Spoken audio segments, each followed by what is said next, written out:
Good afternoon, everyone. We'll be starting in a few minutes. We're just waiting for the other participants to join the room. If you know anyone in the waiting area, please ask them to rename their account to reflect their real name so we can easily identify and admit them in the room. Thank you.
Again, good afternoon, everyone. We welcome you to the OSHDP Housing Talks.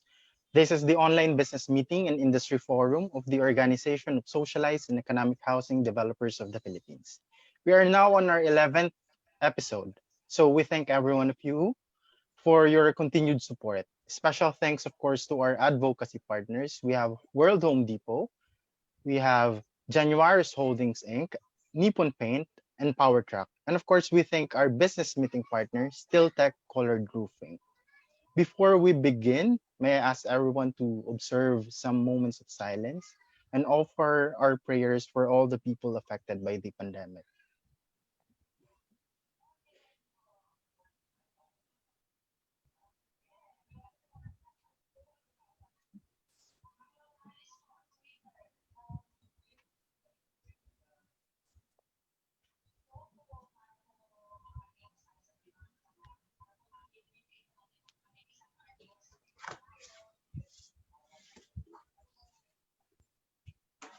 May we ask our technical to please play our video prayer.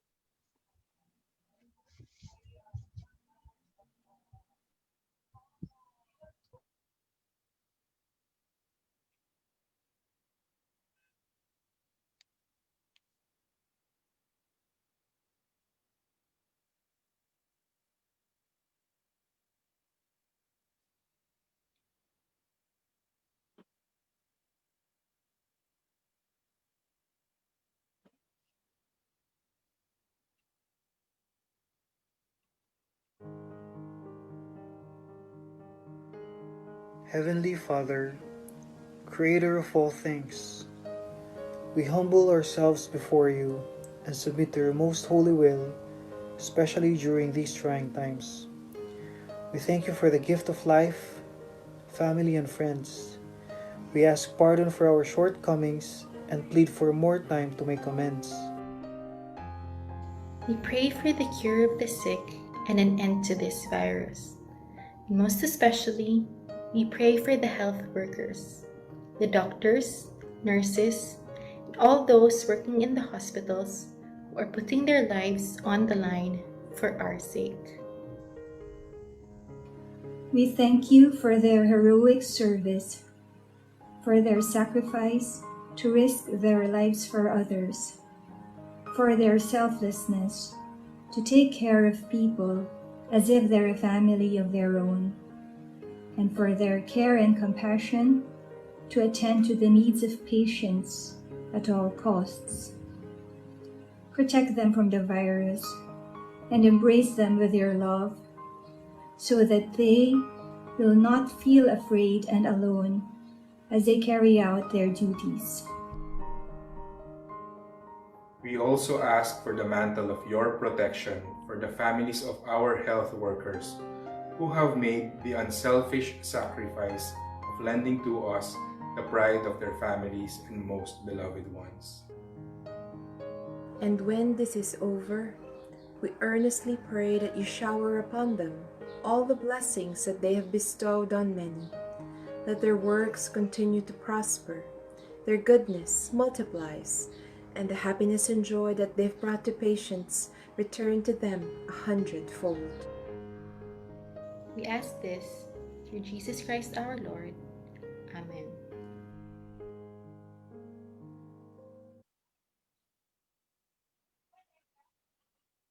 Again, good afternoon and welcome everyone. Just a few house rules as we go through our program.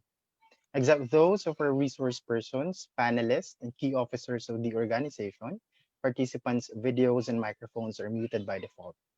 Virtual crowd chat will be taken with everyone during the meeting. We encourage you to turn on your camera then. Please rename your account or handle to your real name so we can easily identify and admit you in the room. Please listen to our speaker in the program. Use the chat box when asking questions during the presentation so as not to interrupt the meeting mid-flow. During the open forum, use the reaction function in the Zoom app, then click thumbs up. You may also use the raise hand function, then wait for the host to recognize you. When asking questions during the open forum, please state your name, affiliation, and company. Please observe decorum at all times.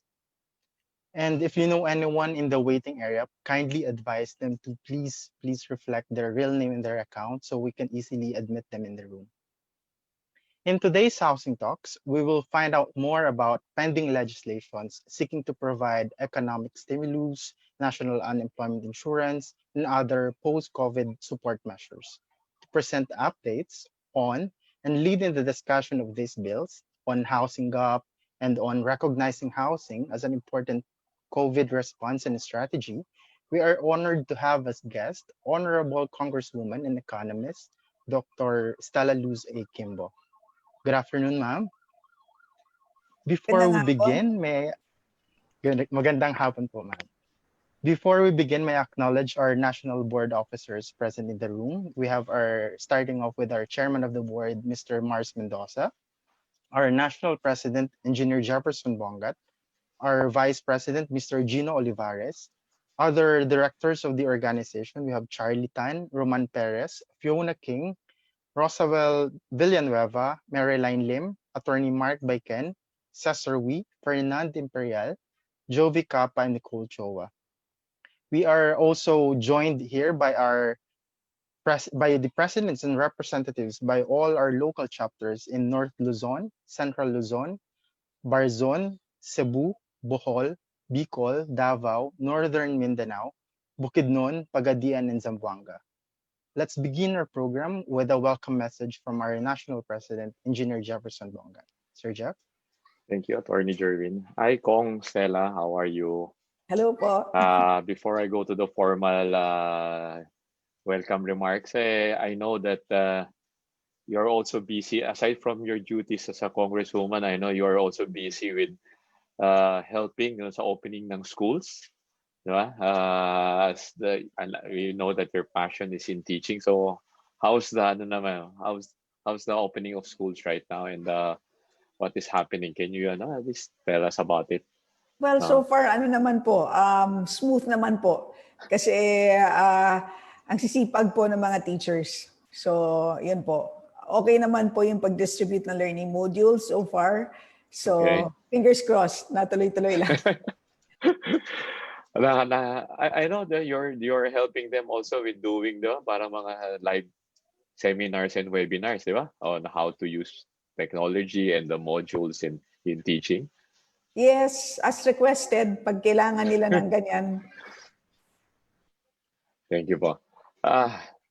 Hello, welcome to our 11th edition of Housing Talk. We are fortunate to have our guest speaker right now. I know she's busy with, of course, kakatapusan ng budget, but the most important bill right now that she sponsored is the Arise bill. So to the members of the board, to our members, from our our partner organization, Sheda, Tita Arlene, Sandy Dukay, welcome.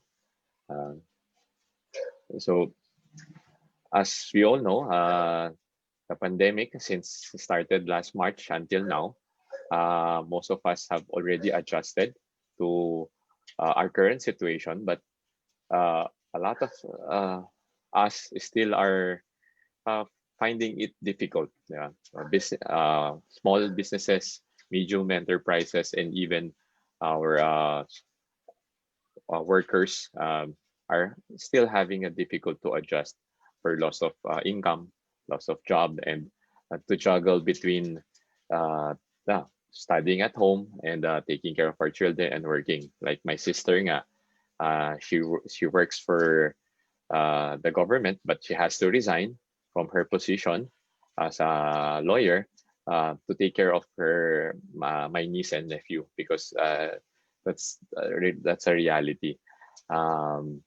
Today, I'm really happy that we have a congresswoman who is very active or has a foresight to address the needs of future, not only this pandemic, but our future national crisis or future problems that our as a Filipinos would encounter. Like one of her bills is the Arise, which helps formal business owners from the micro, small, medium enterprises to cope up with this type of situation. And another bill, which is the unemployment insurance, which would help bridge the gap naman for our employees or those who are in the formal sector. Those two measures,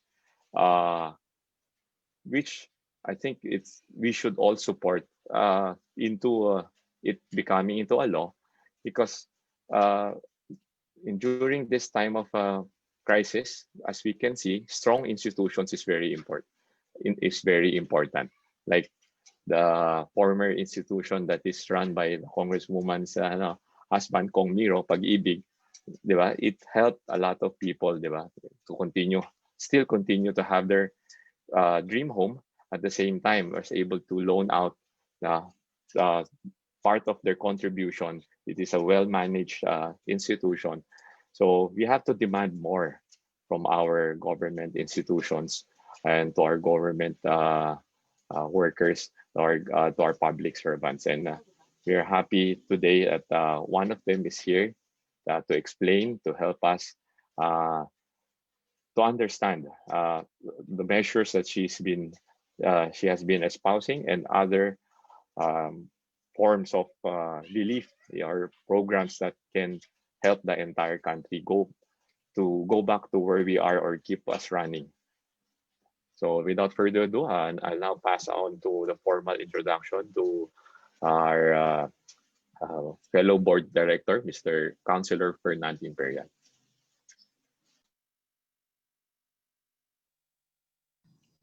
Thank you, Mr. President. It is my honor to formally introduce our guest speaker for today. Good afternoon, everyone. Our guest speaker for today's OSHDP Housing Talks, Honorable Congresswoman Stella Luz A. Quimbo, PH.D. Congresswoman Stella Quimbo is the duly elected representative of the 2nd District of Marikina City and Assistant Minority Leader of the 18th Philippine Congress. She's an academician who served as Professor and Department Chair of the University of the Philippines School of Economics. In 2016, she was appointed Commissioner of the Philippine Competition Commission, where she served for 3 years. From 2011 to 2013, she was Prince Claus Professional Chairholder of Erasmus University of Rotterdam in the Netherlands.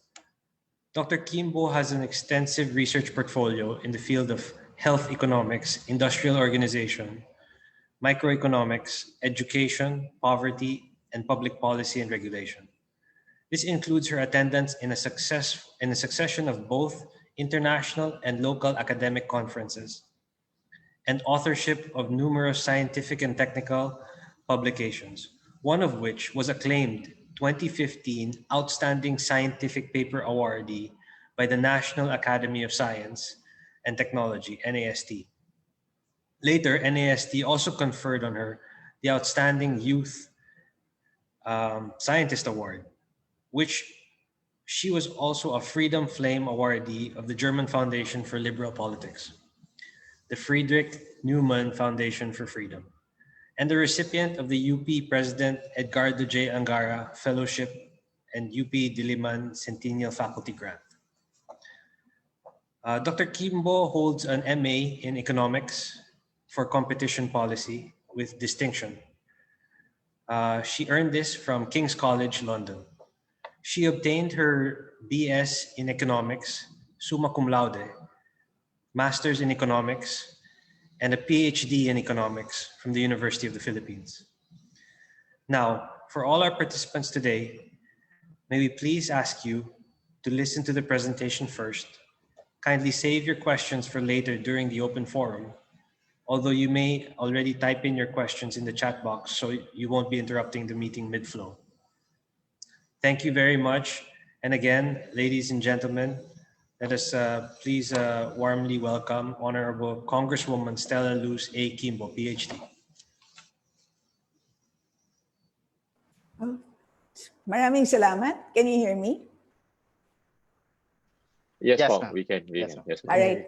So, magandang hapon po sa lahat. Of course, Chairman Mars and President Jefferson, sa lahat po ng officers and members of OSHDP, pleasant afternoon.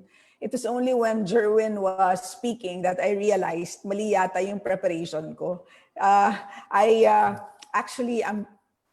prepared the talk to share my thoughts on housing and economic development, only to find out pala na you wanted to learn more about economic stimulus. So siguro I'll just proceed na lang with my talk. And anyway, may Q&A naman in the end. So lahat po ng questions niyo about Arise and unemployment insurance, I'll be happy to answer those. But anyway It's okay po, po, no problem. Kasama It's okay, naman ma'am. I po think this talaga yan eh. Housing is yes, part of of course. an industry I that think this is needs. better nga. Anyway, that's the context naman talaga because housing is really a good platform for economic stimulus. But anyway, as many of you know, housing is really close to my husband's heart. And syempre, it is an advocacy po that I share with him. And of course, as we all know, housing is a basic need such that kapag homeless ka, you're considered the neediest type of individuals in society. So this makes adequate housing a key component in our fight to eradicate poverty and improve lives. Ngayon na may pandemya at kailangan magstay at home, yung walang bahay, yung walang sariling home, ang masasabi nating pinakakawawang sektor ng lipunan sa ngayon.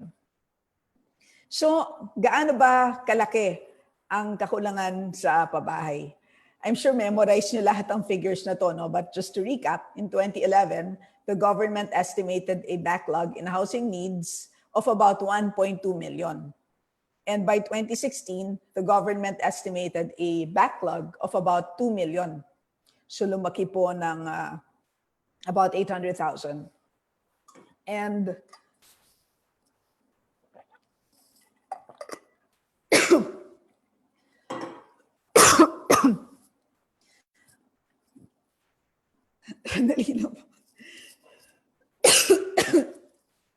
sorry po.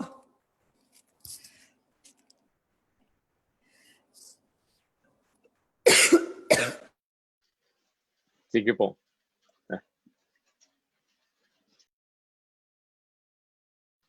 Nakana-miss kayo ni Cong, Miro. How is he nga pala po? How is he pala?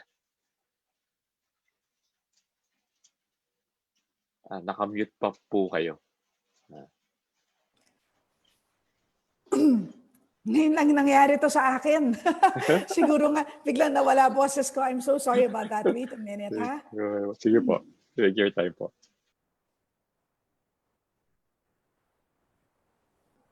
Okay. Anyway.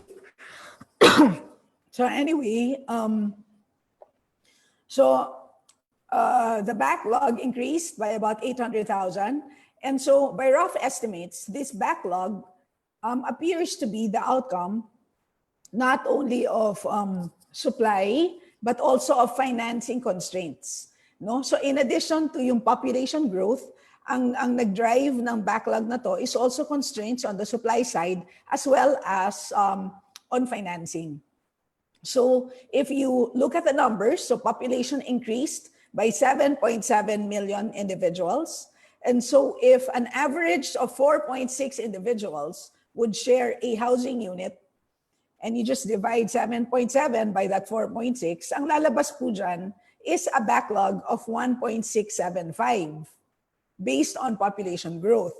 But since the backlog is greater, kasi it's 2 million, di ba, compared to this 1.675, ibig sabihin yan, obviously, the backlog is driven by other things, meaning things other than population growth. And so this is the reason for why I think it's really failure to supply the need as well as failure to provide adequate financing that also explains the backlog. And so if we look at data from the Philippine Statistics Authority, the proportion of Filipino families with owned or owner-like possession of a home has actually decreased from 68% in 2010 to 59.6% in 2017. Kaya't habang yumayaman ang bansa natin, lumiliit naman ang porsyento ng individuals na may sariling bahay. So these estimates, in fact, may still be underestimating the actual extent of the housing gap, considering that there are lower income families that may be living in houses but are actually overcrowded. So from an economic point of view, these statistics are very alarming. Alam naman natin na panaginip ng bawat Pilipino ang magkaroon ng sariling bahay. Simbolo ng tagumpay ang pagkakaroon ng sariling bahay, kaya't kung yumayaman tayo bilang isang bansa, pero kumukonti naman ang porsyento na merong sariling bahay, ang ibig sabihin lamang nito ay hindi inklusibo ang kaunlaran natin. So this underscores the need to intensify government efforts to increase access to affordable housing. And then if we look at data from various countries, these data would show disparities in housing space. So pag sinasabing housing space, we can measure that in terms of housing floor area per capita. No? And we can compare that measure among rich and poor countries.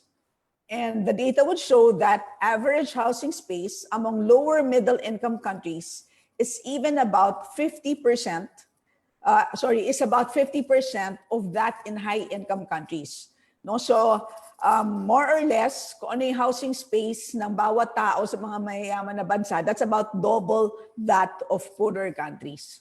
And in the Philippines, housing space is about 16 square meters per capita, which is lower than our income comparators like Vietnam and Sri Lanka. And in fact, if we use our own data, yung pong Family Income and Expenditure Survey, we find that the average housing space is as low as 6.4 square meters for the poorest families, compared to 38.5 square meters for the richest families. So pag-iisipin natin yung 6.4 square meters na average para sa mga mahihirap na pamilya, napakaliit po niyan, di ba? That's just the size of a billiard table. Kaya ganun talaga kaliit po ang average na housing space ng bawat Pilipino. So the message is simple and clear, and something that you guys in housing have heard a million times, but possibly landing on deaf ears of people who matter in the policy space. Adequate housing space, particularly targeted to lower income groups, is urgently needed to improve our population's quality of life. And housing is not only a basic need, it is also an investment. Housing is a key input for better human capital outcomes, notably education and health. So let me tell you about one of my students who graduated among the top 10 of her batch from the UP School of Economics in Diliman. She eventually went to law school and became a successful lawyer, and currently she is a partner at a top-notch law firm. And my husband and I recently bumped into her, and she said, "I've been wanting to thank you because I owe you in part for my successful career." So I actually thought she was talking to me. Yung pala, ang kausap niya, asawa ko.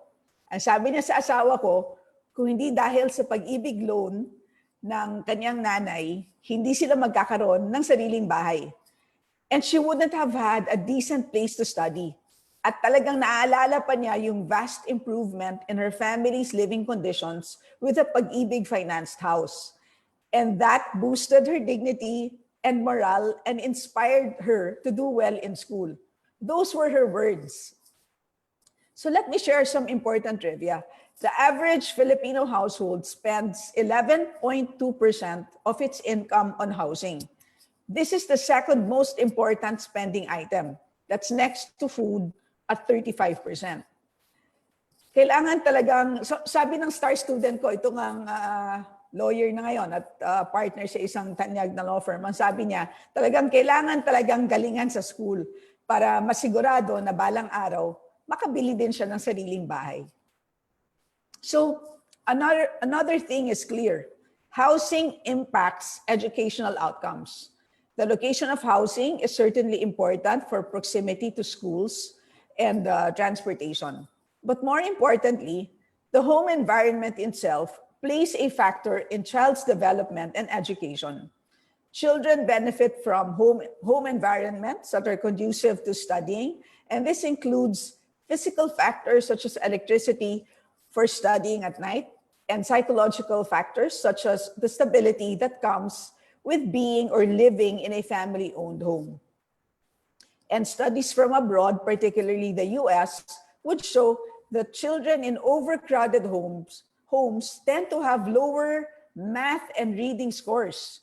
and they tend to complete fewer years of schooling relative to their peers. In the Philippines, one of the most disaster-prone countries in the world, students without proper homes are even more vulnerable to disruption and danger from typhoons.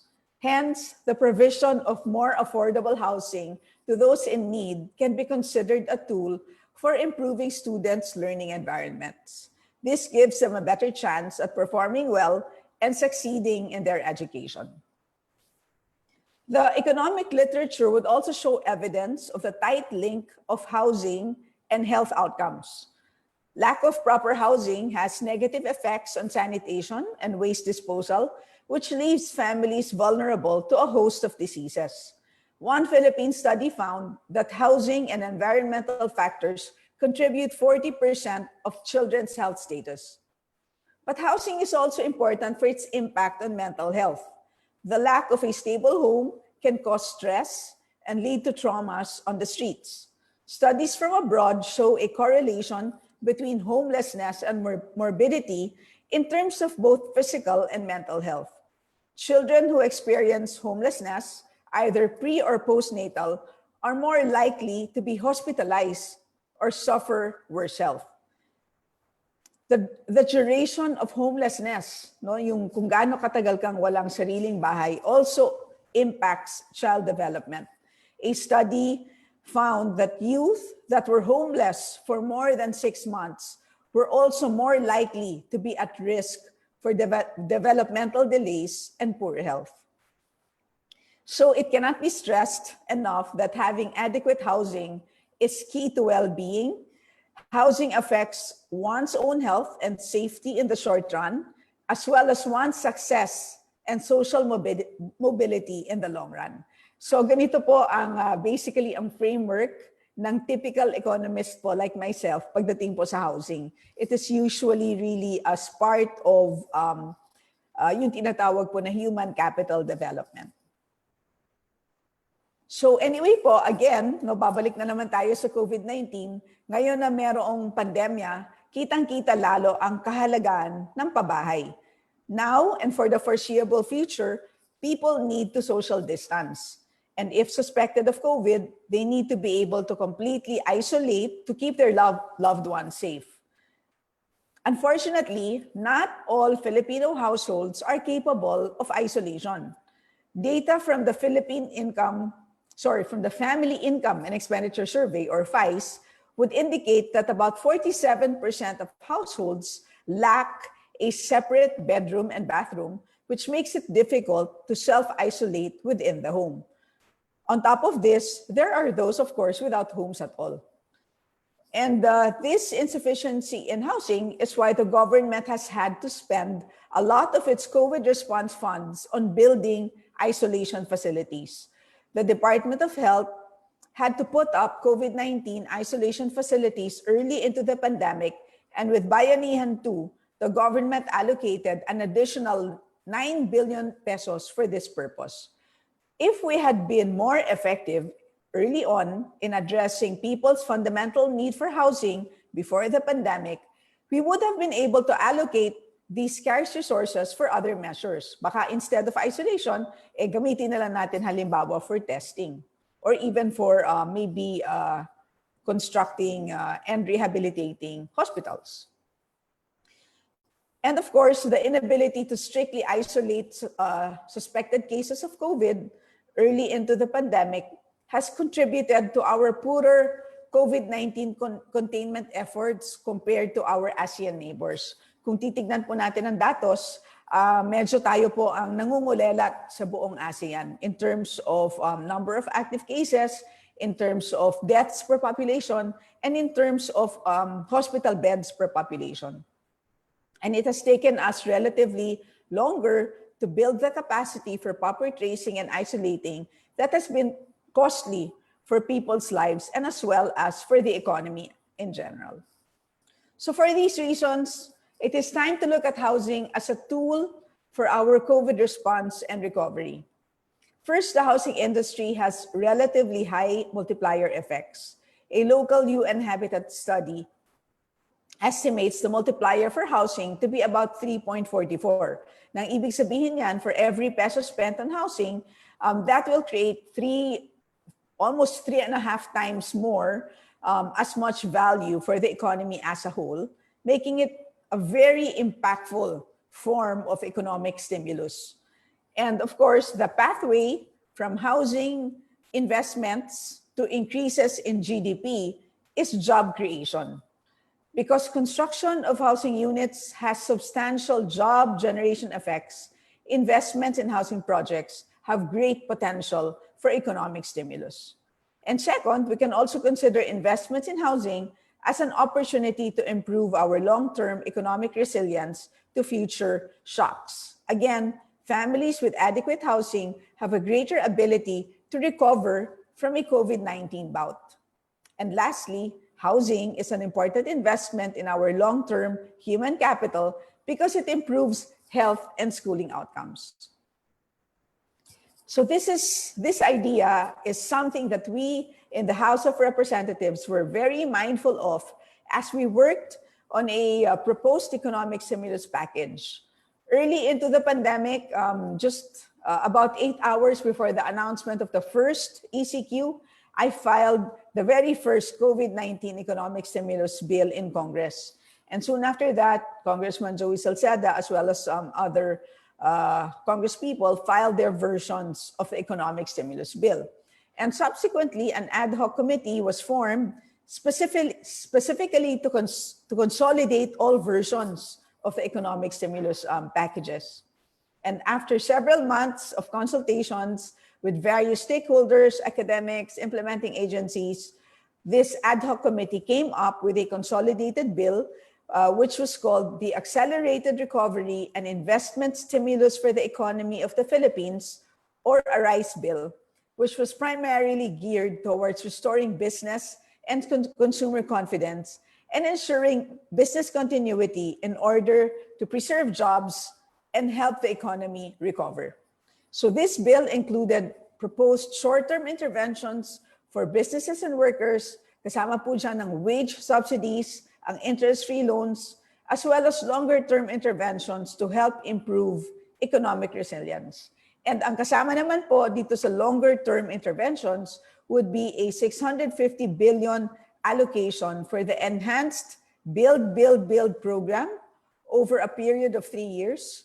And this is intended to improve infrastructure at kasama po dyan ang construction, improvement, and renovation of social housing projects and resettlement areas.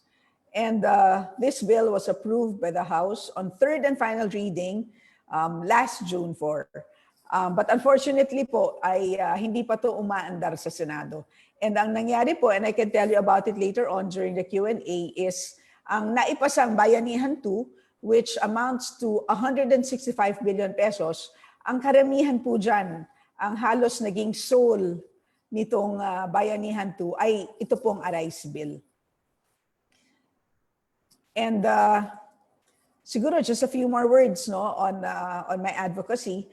In order to encourage spending on housing, I am supportive of the call to extend the VAT exemption for low-cost housing beyond 2020.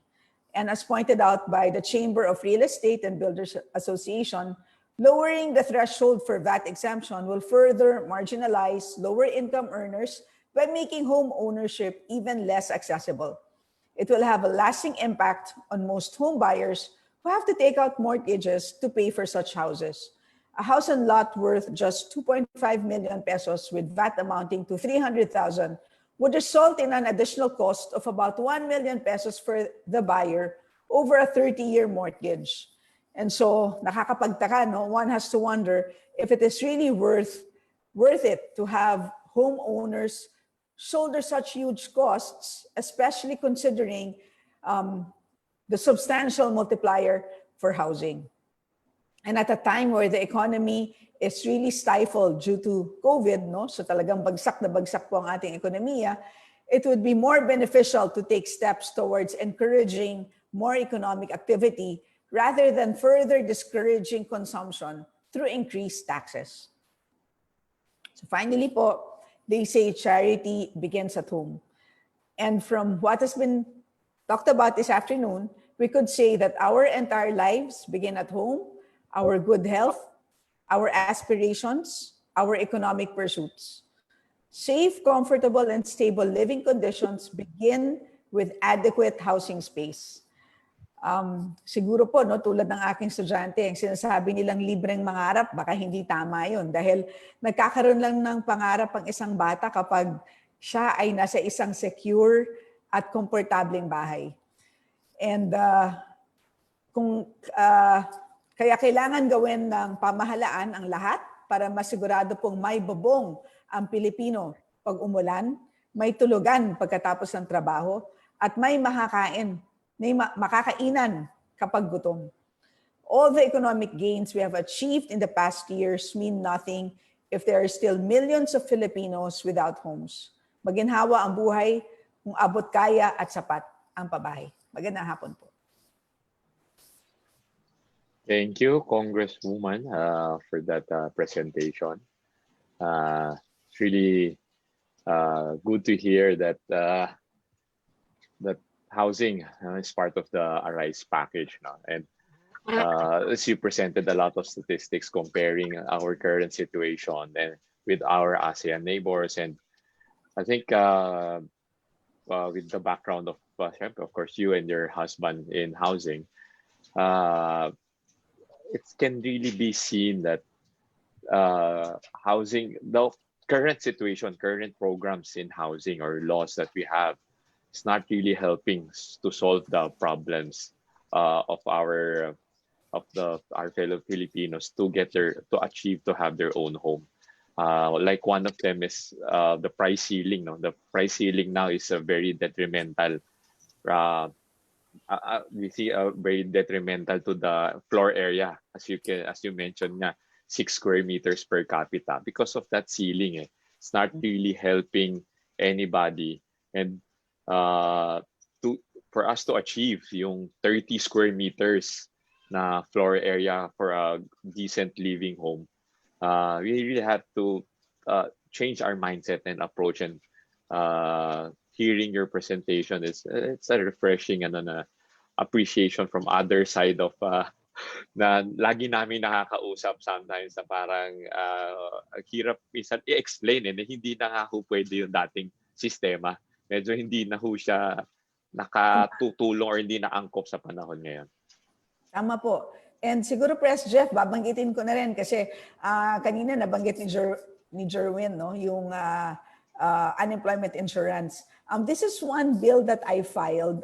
Again, shortly after I filed itong para sa economic stimulus, I also filed the bill for unemployment insurance. Kasi nga po, nung binabantayan po natin yung datos pagdating sa unemployment, talagang pataas ng pataas, our record high and unemployment levels. We hit that end April. Of course, as of end July, it went down to 10%, but still, napakarami pa rin Pilipinong nawalan ng trabaho. And questionable din naman yung 10% kasi even if bumaba ang unemployment, tumaas naman ang underemployment at dumami din yung tinatawag na unpaid family worker.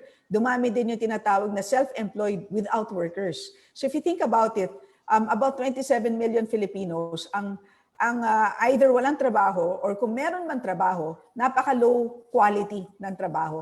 And therefore, kailangan pa rin silang bigyan ng social protection. And so this is the reason for why, and that's a context for which I filed this unemployment insurance bill.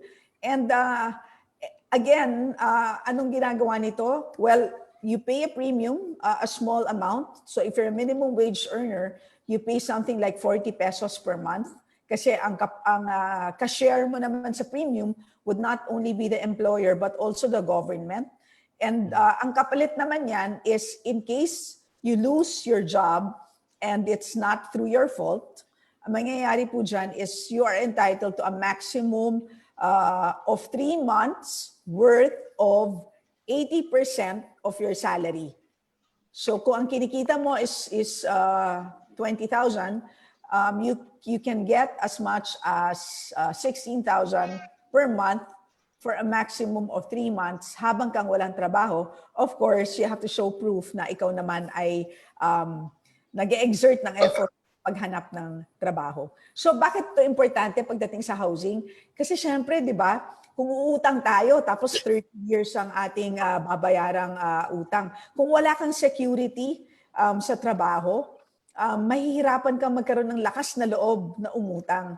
So kahit paano, kung alam mo naman na just in case you lose your job, kasamaang palad, nawalan ka ng trabaho, hindi mo kasalanan, at least assured ka na for the next 3 months, yung pagbaba ng sweldo mo is hindi ganun kalaki. And therefore, you can continue to pay for your housing loan. So related pa rin itong unemployment insurance dito po sa pag-promote ng access to housing. Actually, Ma'am, personally, I really agree and support that because a few years ago, me personally, I was discussing also that with other people that why don't we have, why are we not really, ba't hindi natin tinutulungan yung formal sector, di ba? Marami tayong programa sa informal sector. But itong mga formal sector na talaga may trabaho na hindi naman, malaki din ang naitutulong, di ba? Sa pagbabayad nila ng buwis, di ba? Sa pag-consume nila, wala masyadong programa para sa kanila. Di ba? Para pati sa pabahay, meron tayong programa for the poorest of the poor, socialized housing. But yung bulk ng working class, di ba? Wala po talagang programa pa na housing para sa kanila. Na dapat din po sana nating tulungan. Kaya we really agree dun sa yung sinasabi nyong insurance na parehas po tayo ng tinutulungan na minsan nawalan lang, hindi naman niya kasalanan pero kailangan talaga may tulong. Di ba? Kung gumagastos po tayo ng 4-piece, ano po ba idagdag sila doon, di ba? Na bigyan din sila ng konting tulong para makatawid, di ba? Makahanap ng trabaho. Oo nga po. And dahil nangyari itong pandemya, talagang naalog tayo eh. So we realized that our economy is not as resilient as we want it to be. Ibig sabihin, yung resilience kasi is the ability to recover from shocks. At napakalaking shock ang nangyari sa atin because of COVID. And what is even more shocking is the thought that hindi pala tayo prepared. And so yun yung mindset namin when we were consolidating all of the various economic stimulus packages. Yun yung iniisip namin eh. Of course, it's important that we provide for the short-term needs. Ito na nga po yung wage subsidies. Ang ibig sabihin ng wage subsidy under the Arise Bill is as long as you keep your workers, government will pay for the salaries of your workers for 2 months.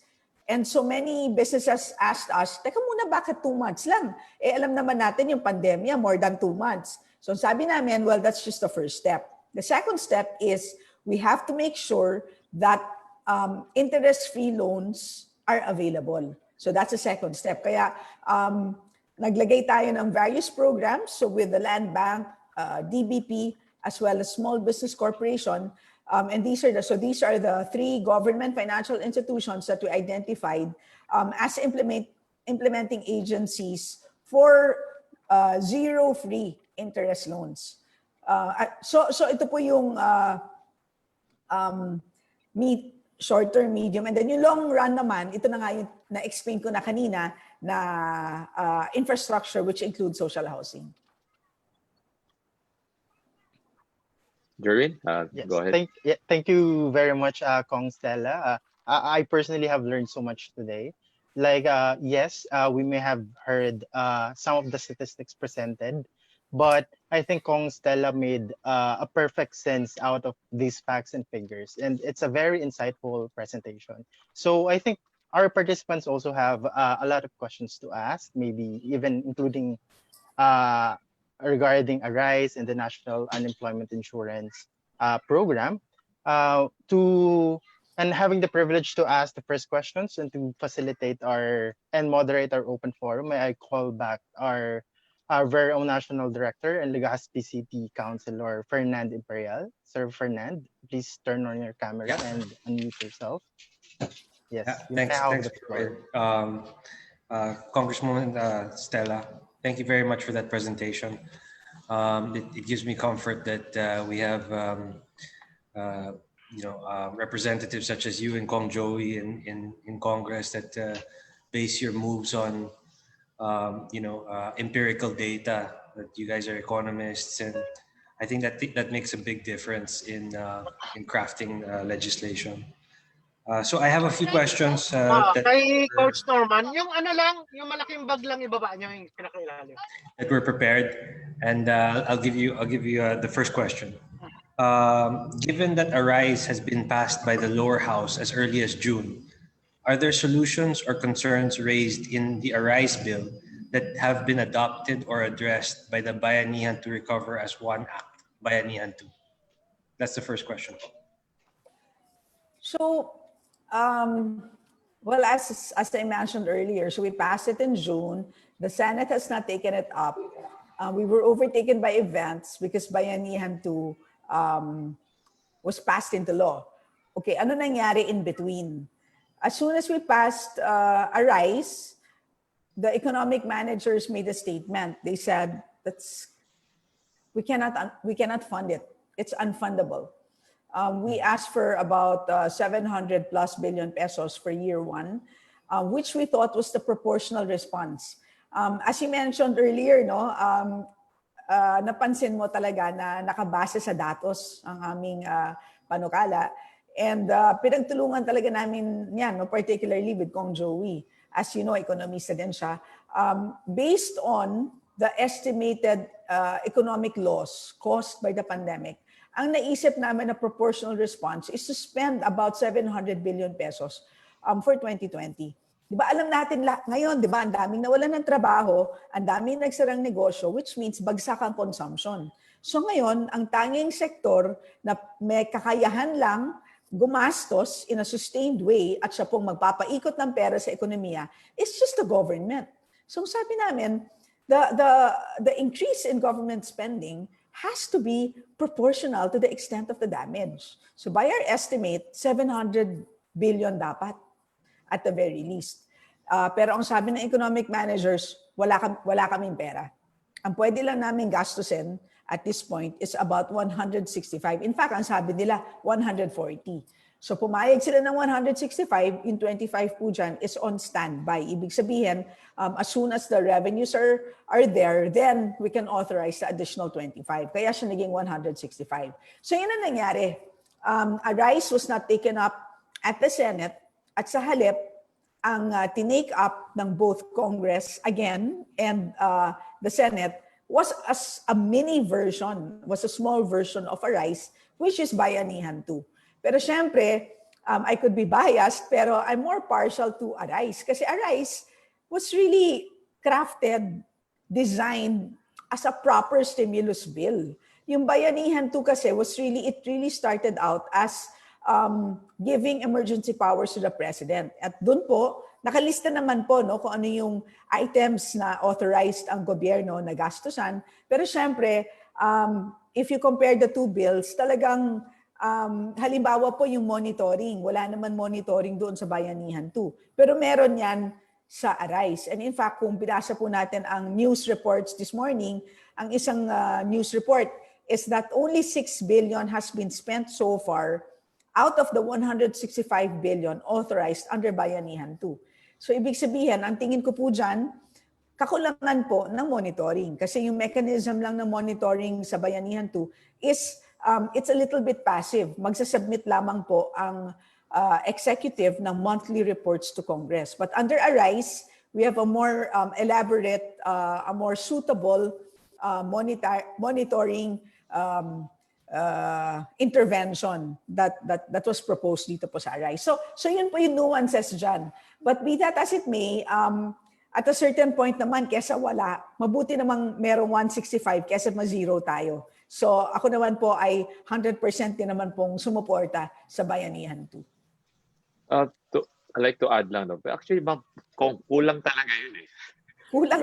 Kulang talaga kasi almost all countries, other countries, the bigger economies, talaga they really spend trillions of their money to boost the economy. Like one of our papers that we submitted sa OSHDP, na we're saying na you have to, we are asking for loans, diba? Kasi a lot of banks talaga, even until now, ayaw na magpautang, diba? They rather just, because there's maraming uncertainties pa eh.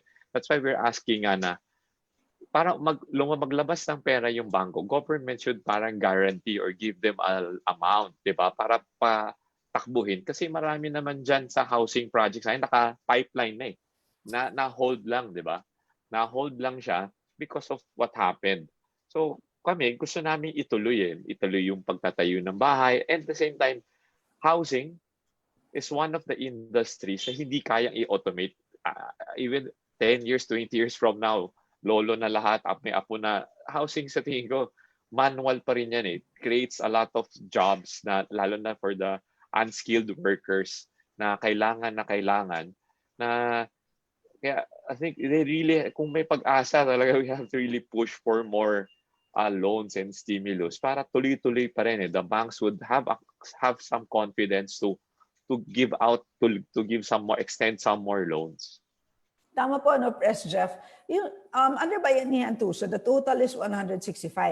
Kulang-kulang po na 50 billion is for credit programs, including guarantees by the Philippine Guarantee Corporation. So tama po yung sinasabi ninyo.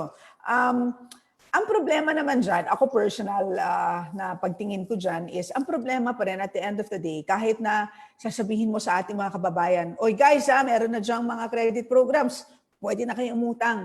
Ang problema, ito, walang kumpiyansa. Takot, di ba? Lalo na po yung mga maliliit. No? Of course, yung sa mga malalaking negosyo, sa kanila, good news yan kasi the cost of borrowing is very low now. Low, yes, opo. As a result of the interventions po ng Bangko Sentral ng Pilipinas early on. March pa lang, ang dami nilang ginawa, bumaba ang reserve requirement, ang dami nilang regulatory relief, bumaba ang cost of borrowing. Ang problema po, yung mga maliliit, takot talaga umutang sa ngayon. Takot silang umutang and at the same time, yung mga bangko naman, takot din silang pautangin. So even if the loans are there, the loanable funds are there because nga kumonti na ang reserve requirement ng Bangko Sentral. And at the same time, meron sila mga incentives na you can use your reserves na nakadeposit sa BSP for purposes of lending to MSMEs. Pero ang problema nga at the end of the day, confidence. Confidence talaga is the main problem. Mababa masyadong confidence levels, which is why I keep advocating for government to spend. Kasi di ba kapag nakikita natin na ang gobyerno ang nangunguna sa pag-spend, baka kahit paano po, di ba, mas lumakas ang loob ng mga negosyante. Tama po talaga. I think government should take lead. Wala talaga eh. That's the main role, di ba? In times of unusual crisis, di ba? That government should take a lead role. And sayang naman nga we're easing the economy now, but wala na, di ba? There's no parang boost. Wala kang booster eh. Diba? There should be a big boost na isang booster shot para gumalaw lahat, para medyo magising, para to be energized. I guess ang tanong, siguro last na lang po, Fernand, isang maliit na question ng haba na answer, no? Siguro kasi laging tinatanong sa amin, alam niyo po kasi ang dami ko ng na-attendan ng mga webinars. And so, pare-pareho po yung mga tanong because so napapansin ko talaga na parang may may pattern no sa mga pagtatanong. Just to add po, ang tanong, bakit ang konti? Bakit hindi masyadong malaki ang willingness ng gobyerno to spend? Ang tingin ko naman po, at the end of the day, it's related to the efforts to control the spread of COVID. Diba? Ang laging sinasabi ng ating economic managers, may uncertainty, hindi natin alam kung kailan mag-e-end ang pandemic. So ang tingin ko po, related naman ito sa efforts ng DOH. So that's why ako, personally, kung ano ang kailangan ng DOH para gumaling sila sa pag-control ng spread ng COVID, ibigay natin, di ba? Because ultimately, kapag nakikita naman ng ating economic managers na mukhang mas in control tayo sa ating COVID situation, baka naman po, mas lumakas din ang loob ng ating economic managers to spend more. So this is, parang intimately related talaga yung health and the economy at this point in time. Actually, ma'am, dagdag lang, sige ulit ako. I think, ma'am, yung spread, I'm not really with the data, but if you look at the data kasi, I think yung spread talaga is happening in high density which is Metro Manila, Cebu, di ba? Even if you look at other countries, kung saan ang mataas ang density, doon talaga yung mataon tao So, housing nga, tama, di ba? It's one of the, if we can, di ba, to decongest the Metro Manila and it's it's very good nga na housing can maybe is a solution, di ba, sa mga even future pandemics. As you can Yes. see, we can see now, regular na nangyayari to di ba? Hindi na siya parang once every millennia. I think there's certain outbreaks happening every so often na it's becoming a regular. So talagang even Europe, di ba, ngayon hindi na nga nila alam kung second, third wave o tsunami na yung nangyayari. It's really hard to control Talagang it's we have to live with it, but how do people live with it if they don't have adequate na kapabahay, adequate facilities, and everything? It's really a perfect time to advocate for housing kasi laging sinasabi, may pandemya, bahay muna. Ang tanong, wala nga kaming bahay. Diba? So it's really a good time to advocate. Yeah. So thank you for clarifying that, Congresswoman Quimbo. I guess that was a pretty good question because the answers was quite comprehensive.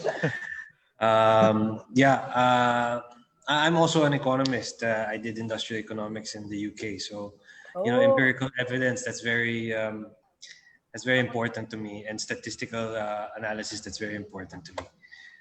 The second question: can you suggest ways for people to proactively manage the effects of the pandemic and get them back on track as an ordinary employee or worker, as business owner? Second question.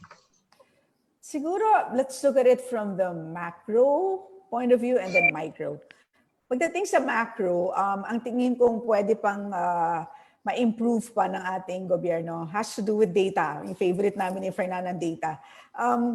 Right now kasi, di ba, pati sa bilang ng COVID cases, tayong lahat, hindi nagdududa tayo sa nire-report ng DOH. May fresh cases, may late cases, hindi natin alam talaga. Ilan ba talaga, di ba? So tingin ko, kasi kumbaga sa doktor, how can you treat if you cannot diagnose properly? So, and for you to be able to diagnose properly, you need to have accurate data.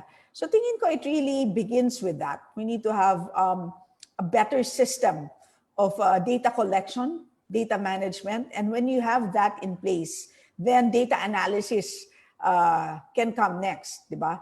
And so even if you have various groups of experts, as long as you allow them access to that data, dyan po magiging mas maganda, di ba? Sabi nga nila, if you want to polish a stone, kailangan ng friction. So if you have many more people handling or having access to accurate data, mas gaganda ang ating response to the pandemic. So that's, for me, that's the macro, na kailangan talagang bigyan pa ng increased attention, resources, and effort.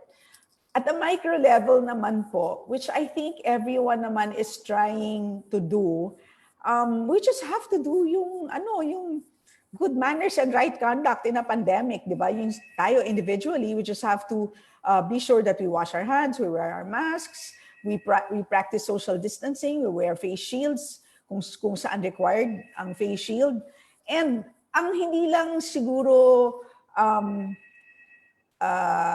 kino-communicate properly to everyone is that, this is a sense of nationhood. Ibig sabihin, kapag ginagawa mo yung dapat mong gawin to protect yourself, you're actually also protecting your neighbors, you're protecting your community, you're protecting your office mates. And therefore, it's actually your contribution to the nation. So dapat may ganun may magandang panawagan yun no? As you protect yourself, you're protecting the nation, di ba? So wag tayong maging makasarili. Kasi napapansin ko yung pag umiikot ako, kung saan-saan, nakikita ko, parang bakit hindi nakasuot ng mask yung mga tao, di ba? Laging nakasuot, nasa tenga nga nila pero nasa baba, di ba? Siguro hindi masyadong clear sa atin lahat na it's also your way of respecting others, diba? And promoting safety of the entire community. So tingin ko ganon. So data, and then I don't know what you call it, maybe good manners and right conduct. Number 3 po is yung proper communication, no? So yun po. Yeah, I agree with that completely. I saw this thing in social media or one of those where Hong Kong and Taiwan, they're still very much in shock from when SARS happened. So the reason why their numbers are a lot less is because of that. They're very conscious about their neighbors and they're able to act towards. So number 3, Congresswoman, on mass COVID-19 testing, which has been a contentious issue since the early months of imposition of community quarantine, how would you assess the current system of testing by the government? Is it in a way consistent with the mass testing as envisioned in the Arise bill? You know, so we were deliberating on the Arise bill late March up to early June. So nung time na yon, ang malaking debate is how do you define mass testing? Kasi nung time na yon, from an economic point of view, dapat i-allow natin ang rapid test kits, 'di ba? Alam naman natin kung anong limitation. Naging klaro naman na ang gold standard pagdating sa diagnosis is the PCR, but pagdating sa screening, yung mga time is of the essence, di ba? Yung PCR up to today, you have to wait at least 24 hours, di ba? Ano pa yon? Premium na bayad pa yon, di ba? Normally, you wait 2 days. Pero nung time na yon, ang hintayan for PCR was 14 days. Di ba? So sabi namin, dapat may middle ground. Kahit alam natin na hindi naman 100% accurate ang rapid test kit, dapat pinapayagan yan. Diba? In other words, there should be a mix of tests that are sort of, kumbaga, allowed because alam naman natin na iba-iba ang purpose ng bawat test. Diba? Diba meron nga sinasabi na nagiging mas accurate halimbawa ang antigen test 7 days after the onset of symptoms. So may mga nuances, diba, ang bawat test. Pero early on, DOH was very adamant. Ang sabi nila, number 1, ang pwede lang magpa-test yung may symptoms. Number 2, ang pwede lang suportahan na test is yung PCR. So because of that, nahuli tuloy tayo sa pagpapalawak ng testing. Diba? So again, babalik tayo sa, lagi na lang tayo nahuhuli pagdating sa debate, diba? Debate among experts, etc. Kaya tuloy, nahuhuli tayo, and before we know it, lumulobo na yung dami ng COVID cases. So which is why yung language na ginamit namin sa Arise Bill, we carefully worded it. Ang sabi namin, so hindi kami pumili ng a specific type because nga we were very conscious na dapat maging open tayo sa isang mix of testing or testing protocols. Again, kasi ibabalanse mo yan eh. Diba? Meron kang need to open the economy, but you need to do it safely. Yes, of course. Yeah, so I guess, constant balancing and checking and then adjusting course. I guess that's what you're saying. Number 4, ma'am, the bill presents a comprehensive, inclusive, and promising provisions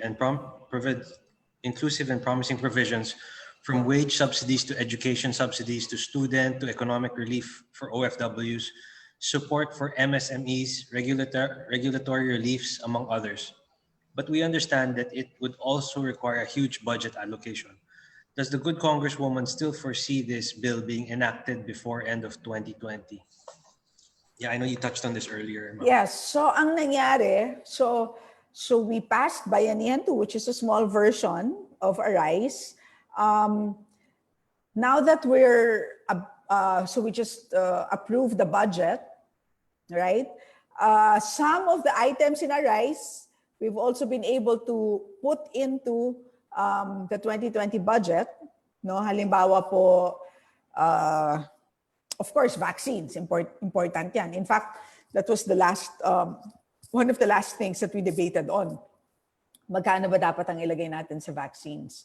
So meron doon, but kung kailangan ng Bayanihan 3, sana naman po maipasa namin ang Bayanihan 3 para yung balance, yung natitira pa sa Arise, baka pwede natin ilagay sa isang Bayanihan 3. Baka naman po ayaw lang nila yung pangalan na Arise. So ang nangyari po, chinop-chop na lang into 3 pieces. Kami naman po, as long as ma-deliver natin ang interventions na talagang kailangan para bumangon ang economy natin, gawin natin. So sana po, kung kulang pa yan, sana maging bukas tayo sa another Bayanihan, this time Bayanihan 3. Yeah, pwede po yun. Like sa mga Netflix series, usually the third season is the best. So, ayun! Nakakalakas loob yan. Kasi nung una, actually, I was really, I was depressed na hindi umaandar ang Arise sa Senado. But then, of course, that's the reality, right? So, kailangan, yung sige lang ng sige. Kasi whatever it takes para maibigay sa taong bayan ang kailangan, gagawin natin. Opo. Build up pa lang yung first two. Yung third talaga yung knockout punch. Tama. Yeah. So, number 5 po. Are there housing industry specific subsidies or incentives provided in Arise or in any other economic stimulus and support measures? So sa housing. Yes. So as I said earlier, nakalimutan ko na tuloy yung the exact amount. Yung about 600B, which we put under enhanced BBB, pero yung language po doon is social housing. So merong broad language. So again, it's wala pa masyadong details dyan as to how.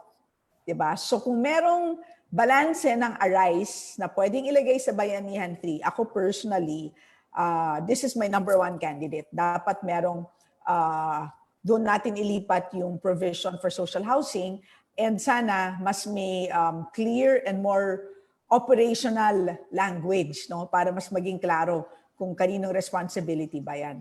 As I said, nabanggit ko kanina, yung Bayanihan 2, biruin nyo may 165. Akala ko bariyang-bariya. As it turns out, 6 billion pa lang nagagastos natin, di ba? So baka yan din ang isang naging dahilan kung bakit sinabi ng economic managers na unfundable. Baka naiisip din nila na marami sa ating mga government agencies na napakahina ng absorptive capacity. So baka ganun din. But pagdating naman sa housing, of course, biased ako. Magaling ang ating mga key shelter agencies. So as long as mabigyan sila ng homework, palagay ko, kung bigyan mo ng homework na i-flesh out ang operational details ng isang enhanced BBB program na merong social housing, tingin ko kayang-kaya nila. Actually, Fernand, that's a good point. Yes po. Yes po, go ahead, Fernand. After you, I'll say something. Go ahead. Actually, that's a good point, Madam Congresswoman. They could release the budget, but in order to actually mobilize the budget, that's another matter needs to be taken up. Just my thoughts. I agree. Just to share lang, ma'am. Actually, what you said kanina, that 600B for infrastructure and other housing. If you look at other countries, housing is not only a social issue, but it's also political issue, di ba? Na it's a very big issue. Like, if you look deeper into what happened sa Hong Kong, di ba? It's not the rallies that they did, yung mga protests. It's not really about yung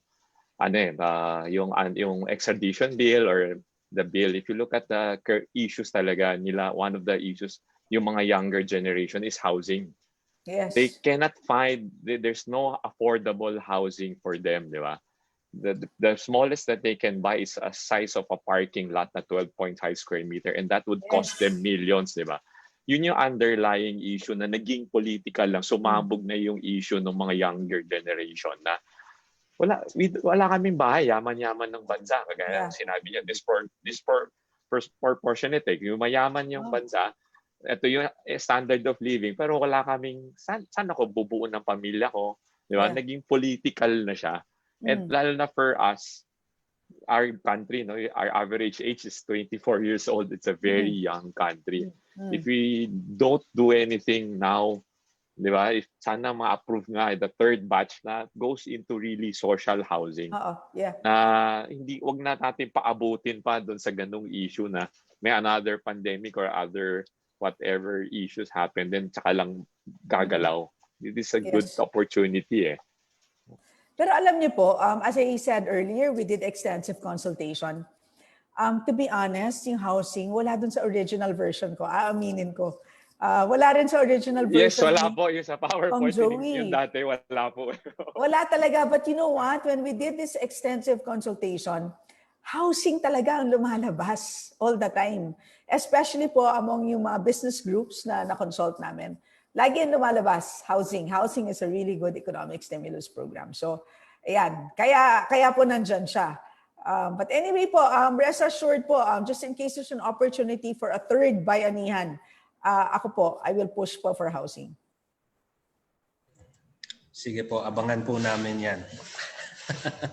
On number 6, in general and for layman's understanding, what is the cost of unemployment to the Philippine economy?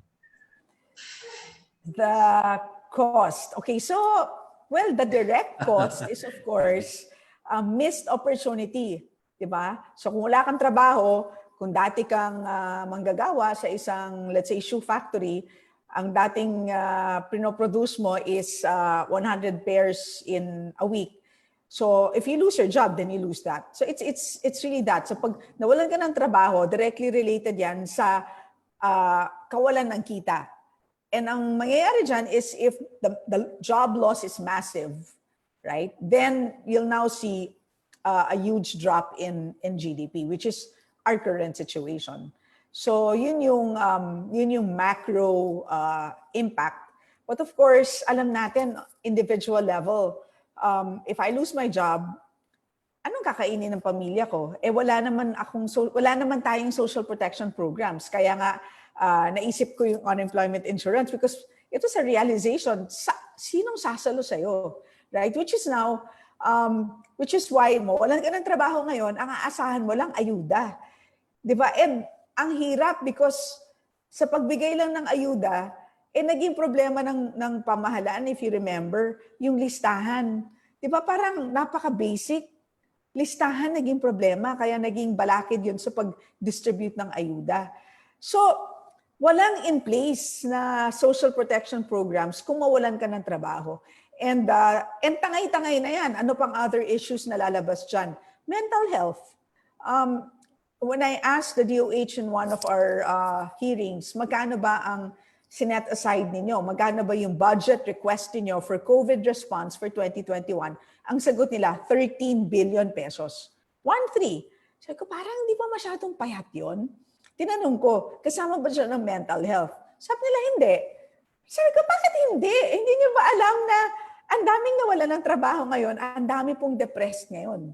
Ang daming may anxiety attacks because nga, it's a very bad time in our lives, right? So yun napakalawak ng implications ng job loss. Nandiyan din yung, paano ka babalik? Di ba? Kung mawalan ka ng trabaho at wala kang ginagawa for many months, paano ka marireabsorb ng economy? Baka by then, iba ng mundo, di ba? Sabi nila, new normal, which means yung dating retail, may brick and mortar shop, halimbawa, ngayon online na.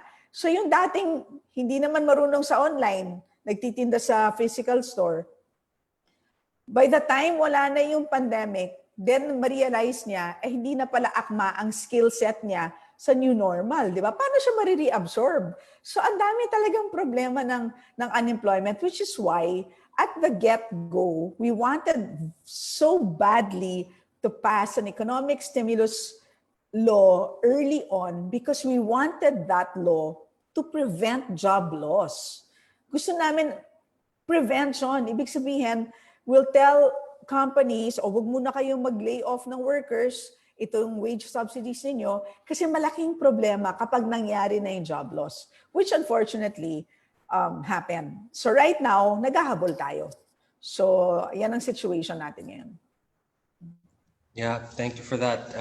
Actually, when you touched on on mental well-being and mental health. It's actually mental health month today. This month, Yes. October. So Yes. you know, I know that because I'm the chairman of human rights, and we're giving a seminar this month. That's actually your answers were also pretty good, good prelude for the next question. The next question is: the common problem in countries with unemployment insurance, including the pandemic unemployment assistance in the US, is the rampant fraudulent and spurious claims resulting to overcounting the unemployed. How does HB 7028 address this issue po? Well, okay.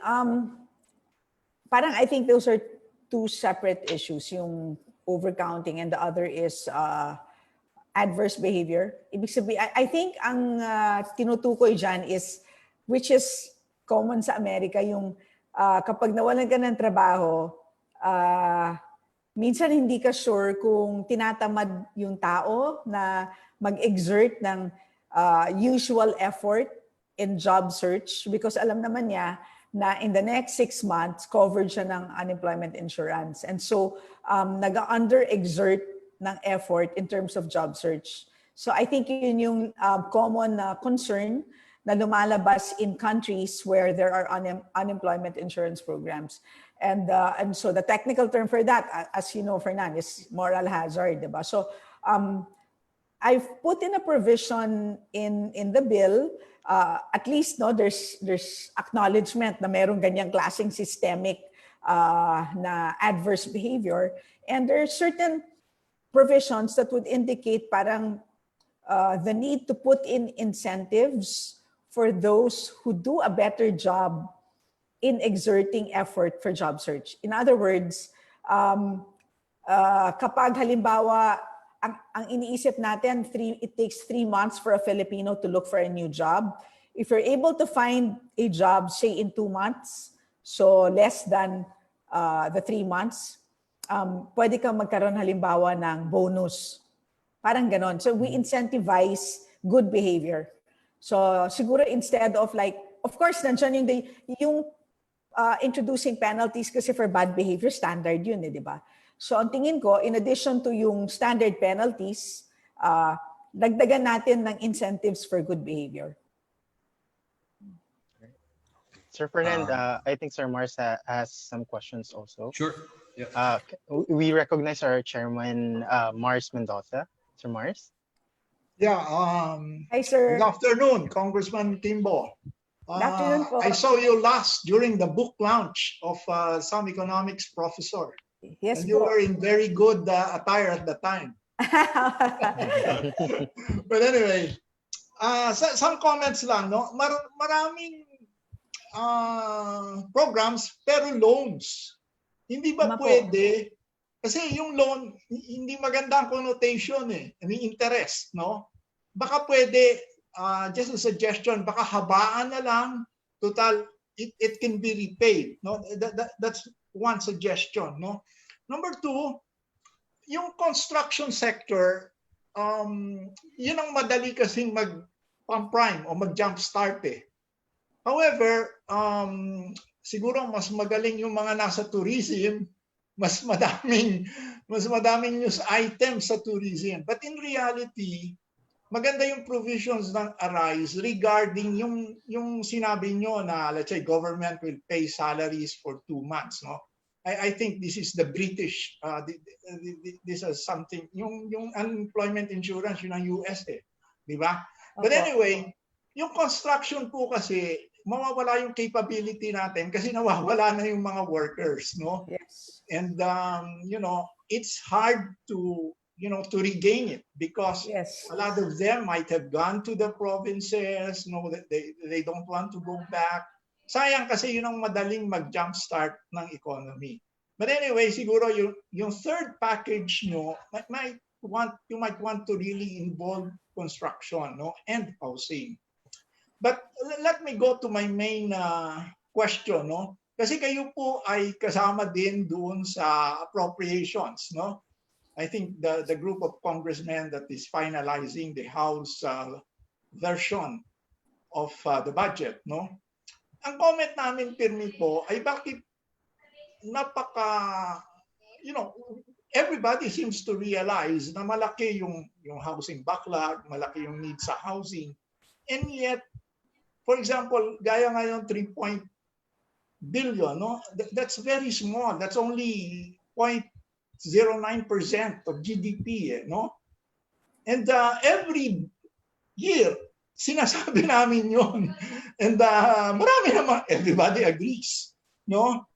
And yet, I don't know, two things, no? Number one, yung comment ko po, kasi malaki sa basis ng budget, yung last year's budget or the previous 2 years budget. If we don't change that, we'll never get out of the 3.5 billion for housing, no?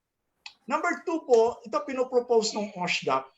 Kasi yung housing sector, nakalump up sa social services. Kaya kanina po, which is basically education, I think, maybe health, no? Social services, no? Maybe this is something to do with whatever UN standards or UN classification or whatever. But anyway, kanina po, I was so elated kasi nilalagay nyo po, which is OSHDP's proposal, sa infra or sa build. Kasi, well, everybody seems to realize that, infra is better. Siguro maganda packaging ng infra kaysa housing. So, I don't know. Can we continue that and moving forward as a legislator?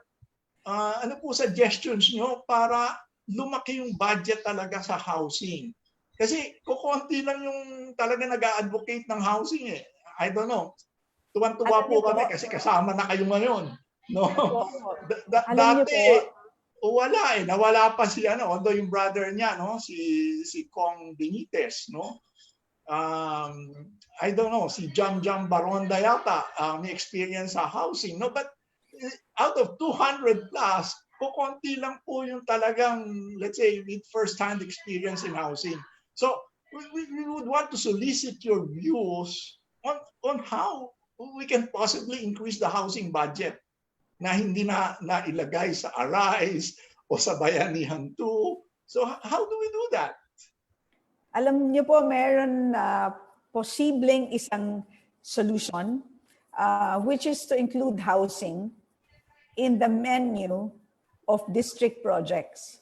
So sa ngayon po, ang may menu which is roads, drainage improvement, school buildings. Yeah. Pag maisama po ang housing dyan sa menu na allowed, malaking bagay po. Pero ang hindi ko alam, and maybe this is how you can help, pag-aralan niyo po kung ano yung balakid doon. Kasi maybe it has to do with how DPWH would relate to NHA, etc. Tingin ko may ganun. So hindi ko pa masyadong kabisado yan, but a simple solution, and I completely support this, is to include housing in this menu. Yeah.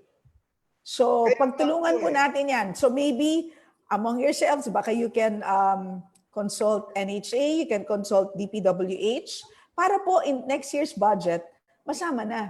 And even before that, di ba kasi ang kailangan kasi dyan is the Congress people know of kung ano yung menu, di ba? So sa lalong mabilis na panahon, dapat ma-secure yan, di ba?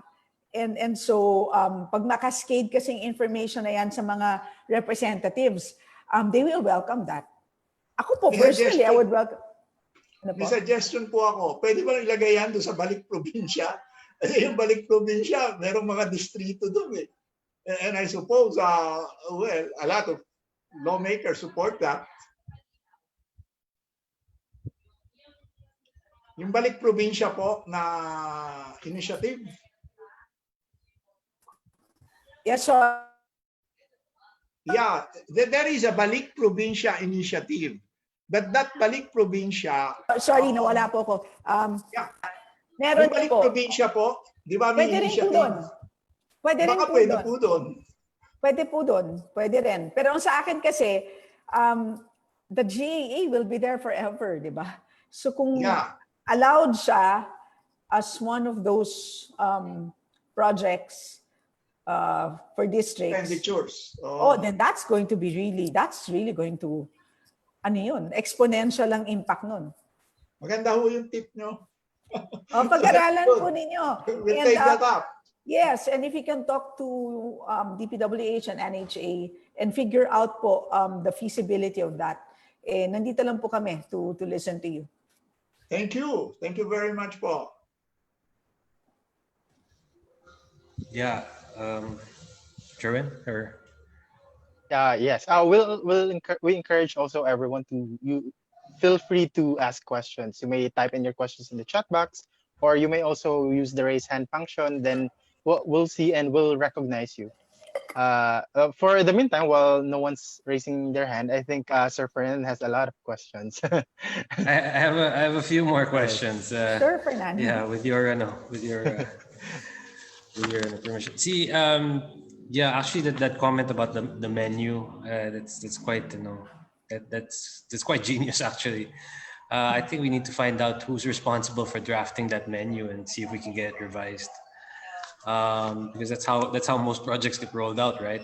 And I think the government's leaning more towards it's more hard projects and not so much soft. So it would be great And to get housing. it's a real need, as we all know here, diba? So it's a genuine need and talagang a very effective platform for economic growth. So yeah. I mean, if you get multi-purpose buildings and classrooms on that menu, then why not houses, right? Yes, exactly. Socialized housing, diba? Yes. I cannot. So you can do it halimbawa for teachers. Why can't you do housing for teachers?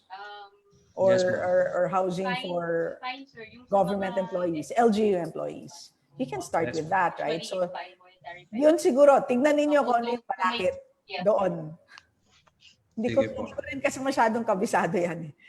Yeah, we have a lot of very technical people in this panel. Number 8 po. The benefit payment for unemployment insurance will be most helpful during the period immediately after the employee's separation from work. But we recognize that equally important is some form of placement service, which will help the beneficiary find new employment. Does the bill also give this placement service function to the agency administering the unemployment insurance program? Yes, absolutely. Fernand, that's really key to make this successful. Talagang magka-wavelength kami ni Fernand. So hindi lang, so it really serves two purposes. One is to make sure that when you lose your job, you don't fall off the edge of a cliff. Ibig sabihin, you're able to keep consuming what you were consuming when you still had a job. Now, the fact that you will get 80% of your income, it means that more or less you can sustain your consumption patterns even after you lost your job, right? That's number one. Number two is the second purpose really is to provide ways for you to be able to find a job immediately, right? And at the same time, so kasama po dyan yung services for job hunting, right? And job counseling, kasama po dyan. So getting information on which jobs are available.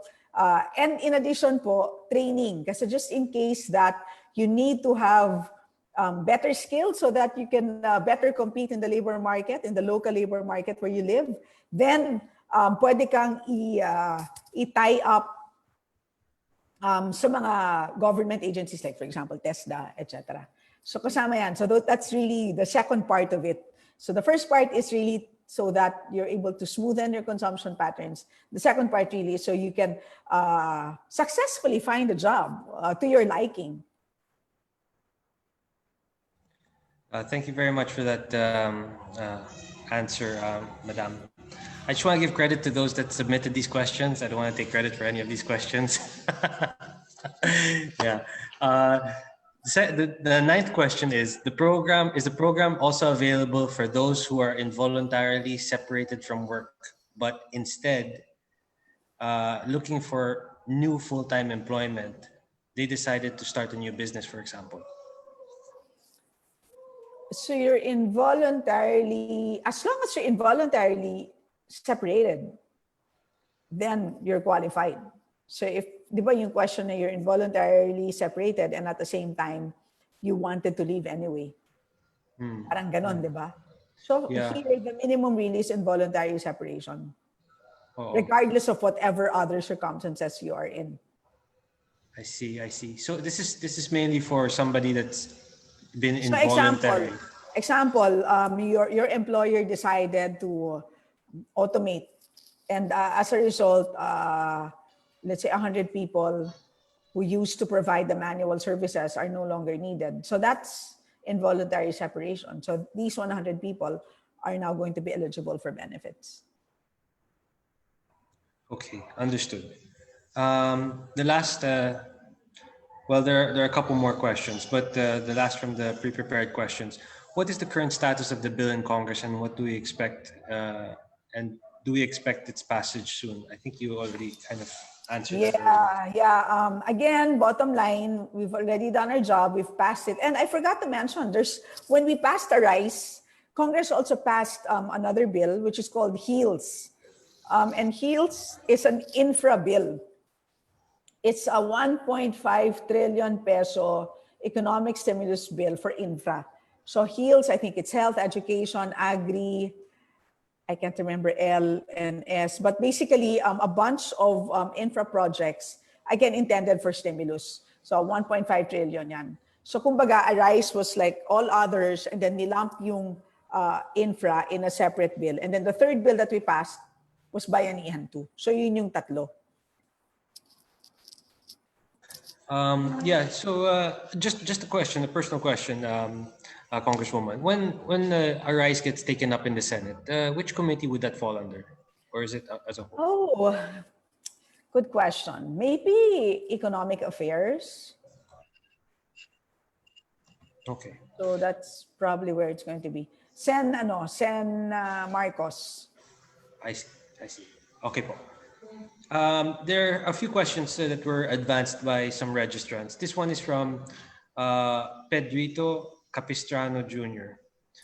Can we raise the threshold for socialized housing at 550,000? The current rate is just not viable for developers to even break even, to just break even. Yes, I think also, Sir Fernand, there's a question related to that in the chat box. This one's Yes, from po. Attorney Ryan Tan. Also, regarding the price ceiling, she said, Hi, Cong, Stella, I wish to solicit your views on price ceiling imposition.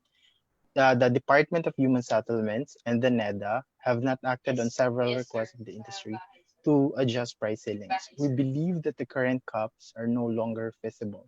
What must we do to urge government to reflect the market forces to increase production? How can we address affordability, socialized and economic housing pricing?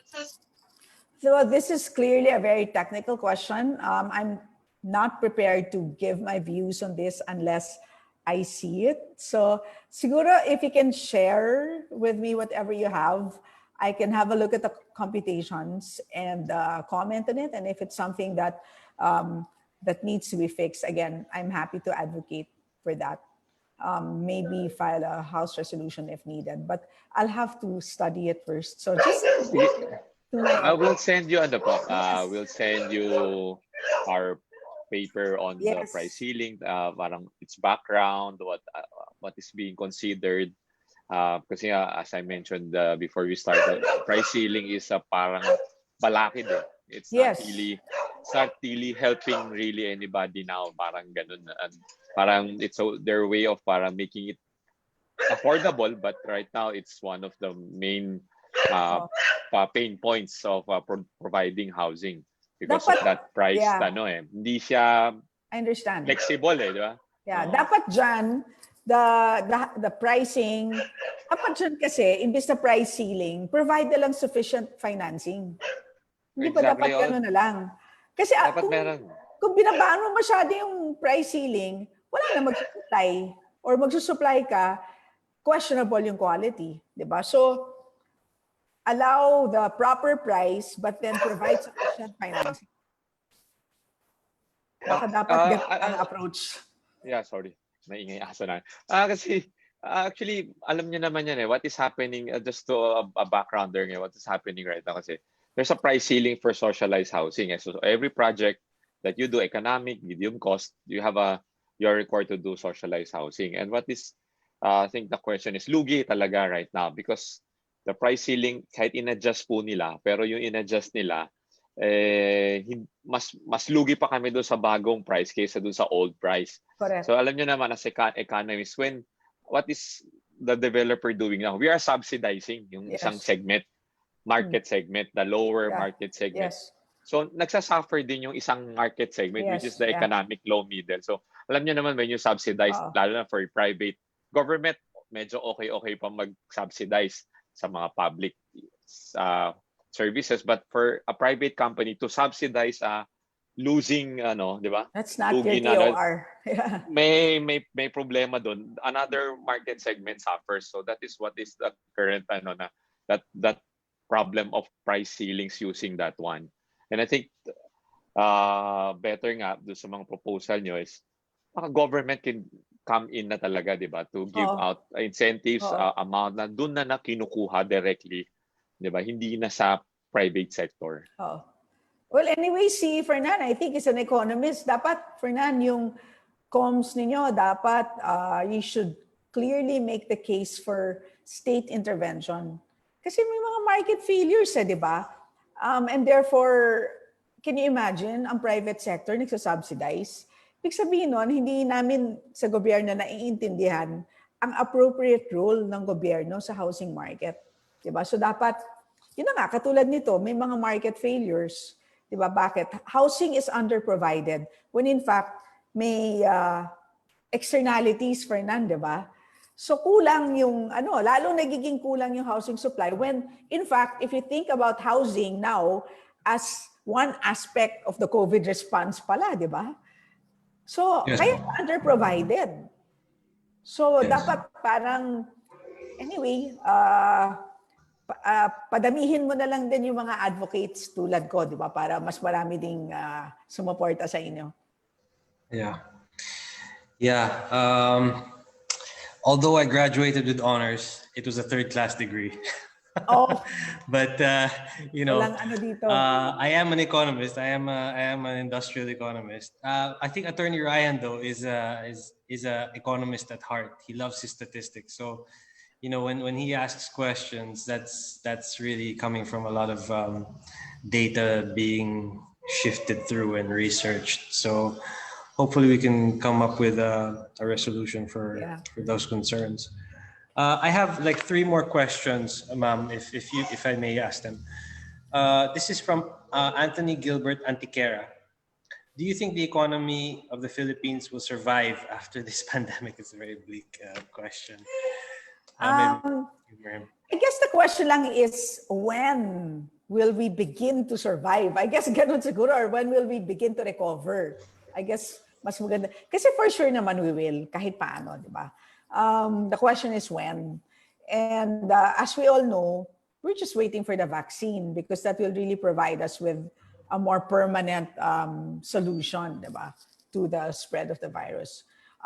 But of course, the question now is, what do we do between now until the vaccine comes out, right? So this is where we're doing this tough balancing act of opening up the economy, but at the same time ensuring that minimum health standards are complied with. So right now, we just have to keep demanding the government to actually provide that. Because it's not impossible to do, because other countries, even the poorer ones like Vietnam, they've been able to do it. Vietnam did not have to resort to a prolonged lockdown, right? They were able to, despite there being poorer than us, as of today, ang forecast ng IMF, by next year, mas mayaman ang Vietnam kesa sa atin because they were able to handle the COVID situation. So I always mention Vietnam. Ayoko na mag-mention ng Taiwan or other countries like New Zealand and those Scandinavian countries that have been successful in controlling the spread of the virus because mas mayaman sila. Mas gusto kong i-mention ng Vietnam because sa ngayon, mas mayaman tayo kumpara sa Vietnam. But they've done a better job in handling COVID. Diba? So dapat ma-inspire tayo. Kung kaya ng Vietnam, kaya din dapat natin. Diba? So as long as makapag-provide ang gobyerno ng isang sufficient response, tingin ko naman, we can go back to where we were before pre-COVID. Diba? Right now, kasi we just need to go back to that point. Diba? And then, hopefully, by end of next year, nandun tayo sa point na yun. And therefore, ang totoong recovery, I think, is really 2022 pa. Yeah. I think there's a follow-up question from Attorney Ryan. He's asking, Ma'am, what do you think of POGOs and Chinese investors? Will they come back after COVID-19? Again, I go back to what I just said earlier. We are losing foreign investors to countries that are doing a better job controlling COVID. Kung ikaw foreign investor ka, bakit ka pupunta sa Pilipinas kung alam mo magkakasakit ka? Simple lang yun di ba? Wag na tayo mag-compute. It's as simple as that. That's why, paulit-ulit talaga ako sa, guys, for anything else, step one talaga is really to address the health situation. So, will they come back? Again, depende yan sa gagawin ng DOH. So yun po. Okay. Two more questions. From Jonil Anyo. These are interesting. How can the private sector be more involved in addressing the housing backlog? And then given the shift to green construction, does the agency intend to pass policies aimed at providing incentives to more environmentally responsible companies? So the two questions in his or her. Okay, question. as to incentives for the green economy, I think meron mga pending bills. Although, parang I know of one na final before Ways and Means, pero hindi pa siya nati-take up. Kasi nga naabutan tayo ng pandemic. But again, because of the pandemic, nagkakaroon nga ng renewed interest in the more longer term interventions that we need so that the economy becomes more resilient, and definitely kasama na dito ang incentives for the green economy. Pagdating naman sa what private sector can do to address the backlog, hindi ba parang, I think I should be asking you that, and therefore tell me what I can do, what maybe Congress can do to help you, di ba? Hindi ko masyadong alam ang specific na iniisip ninyo. How, I know somebody in the chat box mentioned earlier, overregulated ang housing industry. Katulad nga nito, the fact that you're faced with price ceilings and all that, right? There seems to be some overregulation there. But good news, nasa bayanihan too, mabigat ang flavor doon ng regulatory relief. Napakaraming provisions doon, removing burdensome regulations. There's a bill that we just passed on third reading, again, has to do with red tape. So tingin ko, nagkakaroon ng mas malaking recognition and appreciation for removing burdensome regulation. So that's one, no? That's one thing that we can do para lang ma-boost din ang private sector. But if there's anything else, let me know na lang, di ba? So that we can talk about how to address those. Yeah, I'm quite sure, Mr. Chair, our President and VP have many inputs to give on that matter. Attorney Ryan has another comment, and I'll read it for the benefit of the listeners on Facebook.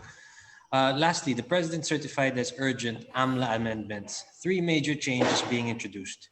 Inclusion of real estate agents as covered persons, and new predicate crimes such as tax crimes and terrorism financing. OSHDP is urging AMLC to exclude low-cost developers from covered persons and limit the tax crimes. What is your position, ma'am? Is there a necessity for this given the crisis? I have not read the bill yet. Let me study this carefully. Sorry hindi kasi ako bolera. If I say something, I have to study it first. We appreciate that, ma'am. We respect your honesty. I owe Ryan na lang. The attorney naman, No, but this is a good question. Yeah. Let me. Yeah, but Balikan. thanks for sharing your thoughts on this, and I'll have a look at it. I'll have a look at it. Ang concern we po have- kasi, one of the concerns po kasi with that law kasi parang the parang real estate agents, which is those who normally Sell, yeah. for the low income yan mga Yes. housewife, other income. Covered person, parang ngayon, they're required to report sa AMLA. Yung mga ganun, parang it will add cost to them, matatakot na sila magbenta. Parang instead of helping the lower to have other income, ngayon para tinatakot mo sila na pag hindi mo na to, alam naman natin na AMLA reporting highly legalistic, di ba? It's very, na baka hindi magawa and would cost more na naman sa housing cost in training and lahat-lahat po. At saka necessarily kasi yung transactions involved will breach the socialized housing. Wala naman. Pero kasi wala ka naman. Wala. I mean, if the ceiling is 500,000, housing, naturally you will breach it, di ba? Right. So baka may carve out that can be 580 na nga ho ang socialized ngayon And nobody pays so that's in more cash. than 500, di ba? So automatic. Oo. Baka we can carve out, no? Tsaka sinasabi nga namin na normally naman, it's either, lahat naman po ng housing, bihira lang naman nagbabayad ng cash. They loan it in banks. Yes. And they loan it sa Pag-ibig. And those institutions naman can report na, di ba? Covered na sila before They can already report if, di ba, kung suspicious yung mga transactions. Why burden pa yung one-shot payment? wala. Kaya why burden pa yung mga smaller agents, brokers na ito na naman, di ba? Lahat naman karamihan it's being loaned. Unless talaga may bumili ng 10 million, 20 million na isang blocking bahay. Wala pa nga Baka carve out na lang. We don't really Diba? Yung hindi nag-avail ng financing and nagbayad in cash. Yes. I don't know, pag-aralan ko. I don't want to say much kasi baka magkamali pa ako. Thank you po. Okay, down to our final question from Resty Marion Martisano. Are there any government measures to fast-track developments for low-income earners' accessibility to socialized housing in the time of COVID-19? That's fine. Sorry again. Efforts to increase government measures to fast-track developments for low-income earners' accessibility to socialized housing in these pandemic times. Nothing specific, but general things like credit mediation. Kasi karamihan sa atin low-income earners are the unbanked. Diba? So ibig sabihin, 77% ng population natin unbanked. So paano sila uutang to buy a house? Diba? Laking problema No credit so talagang tangay-tangay, diba? I mean, we're not very financially inclusive, which is why ang hirap din for to have access to housing finance.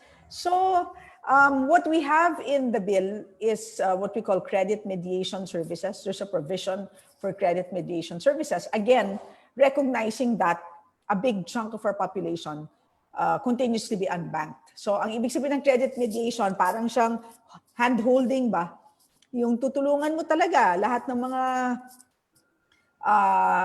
ang ating mga low-income na kababayan na talagang walang experience sa bangko, never umutang, etc. And we were thinking here of using the Go Negosyo desks, which is in every municipality. So yun yung under Arise. But again, ang kasamaang palad, hindi tayo sure kung uunsad pa si Arise. Ang makikita na lang probably natin is maybe a third bayanihan. Yeah, looking forward to that. Thank you very much, Congresswoman, for answering all those questions and being such a good sport in answering all those questions. Sure. Yeah, I'll be looking to Vietnam as an example for moving forward. Yeah. Dapat ma-inspire tayo, di ba? Kaya natin yan. Yeah. Jerwin, back to you. Yes. Yes. We're formally closing the forum now. Thank you very much, Cong, Stella. You provided really intelligent answers. Well, of course, to equally intelligent questions from Sir Fernando and our participants. Before we formally close the program, may I ask everyone to please turn on your camera? We'll take a virtual crowd chat. Ako na lang din yung magte-take ng picture. Please All smile na around lang. pala si Jerwin. Please smile na lang in every frame kasi hindi nyo alam kung nasaan gallery kayo. So we have 3 frames. So that's 3 smiles. Okay. Many are turning on their camera now. All right. First panel. 1, 2, 3, go. All right. Second panel. All right. 1, 2, 3, go. And last panel.